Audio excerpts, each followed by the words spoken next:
Hey, thank you for finding the channel. This is where you get loads of Wolves related contests. I'm Dazzling Dave, and this is my thoughts on the Ask Jeff series. Part 3 and 4 are now out, and we're going to just cover off some of the main points out of that.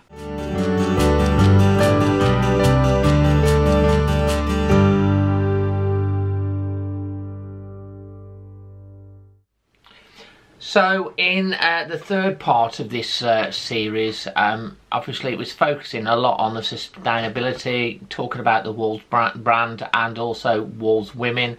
They talked about, obviously, in the Wolves women, which is a growing, obviously, part of the football community, and obviously Wolves women having a fantastic couple of seasons, even though they were curtailed in terms of their season, had a good run in the FA Cup as well, and hopefully they get that promotion.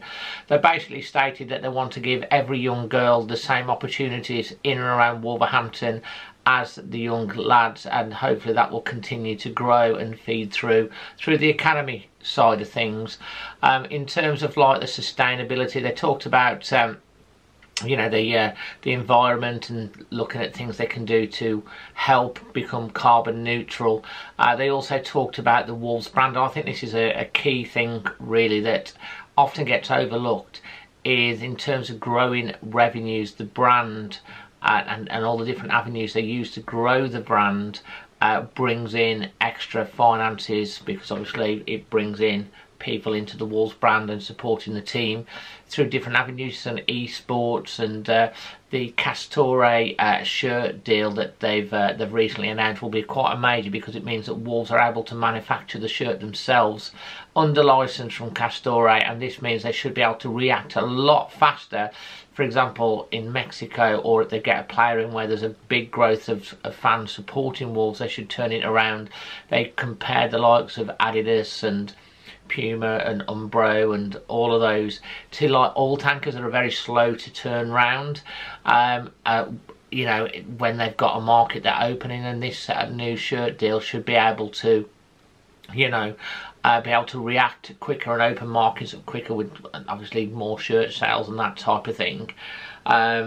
Russell also talked about the fact that when he went over to Mexico to the Club America game, there's loads of pop-up tents around it, and loads were selling replica Wolves kits. So obviously there's a demand there, but there isn't the infrastructure there to service that demand. So they also confirmed that they're going to keep the replica shirt at £55, and that the new suppliers as well will be having the exact Pantene number.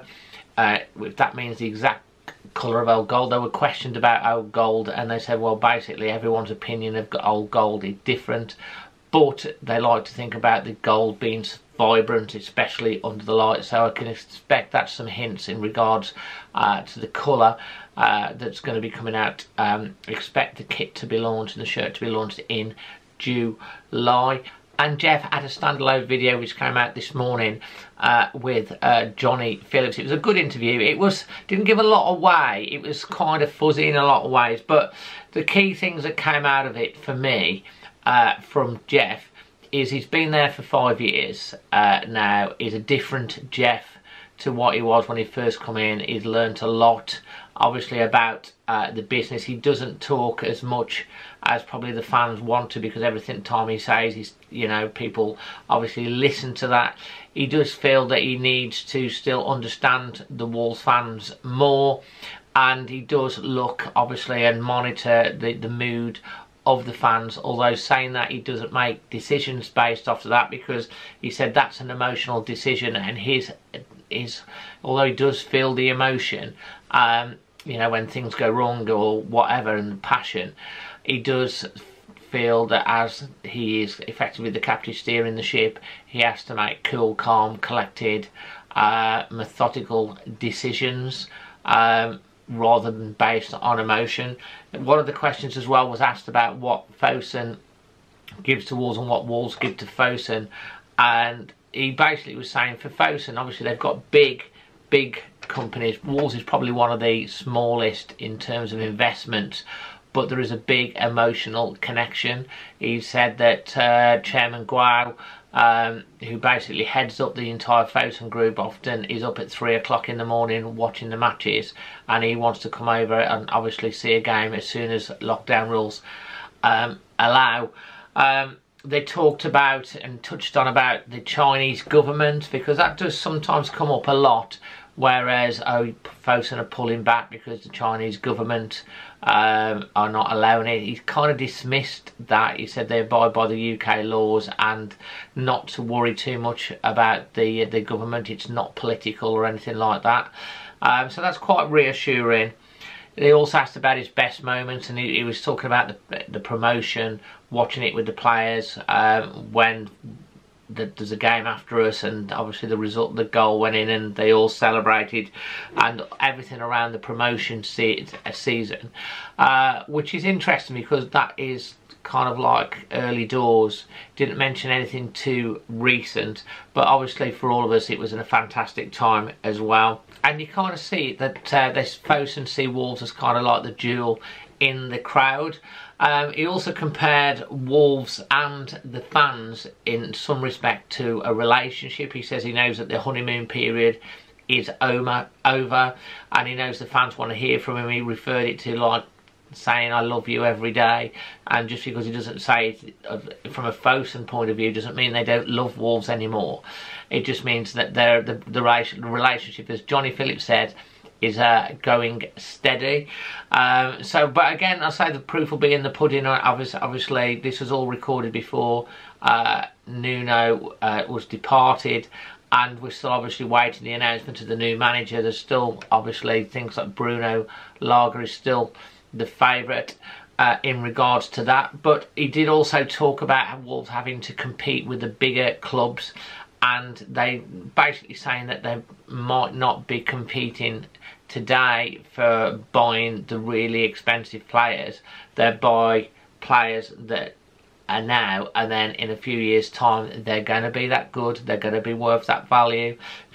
The key thing, invest for the future to compete and build the foundations of the club and keep building those foundations, so one day hopefully they can be champions. The message is there from Jeff is, look, we know that fans are, you know, emotional, and it can be with a football club. It's not like any other business. There is emotion in it. It's not clinical.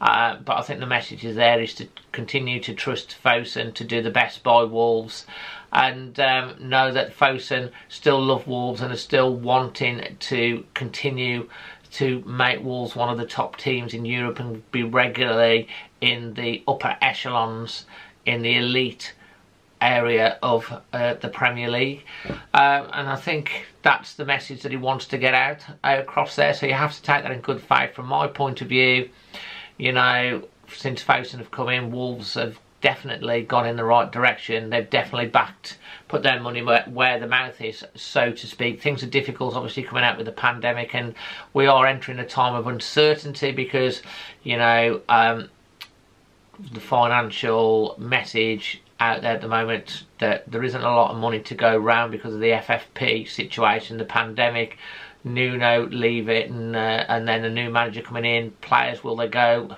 Who's going to come in? Who's going to stay? So there is uncertainty, isn't there? We'll delve more into that, of course, on this channel. So if you like your Wolves content, please subscribe. If you enjoyed this video, please smash a like and hit the bell notification. And I hope that you've enjoyed my thoughts on the Ask Jeff series. Until the next one, I'm Dazzling Dave. Always Wolves.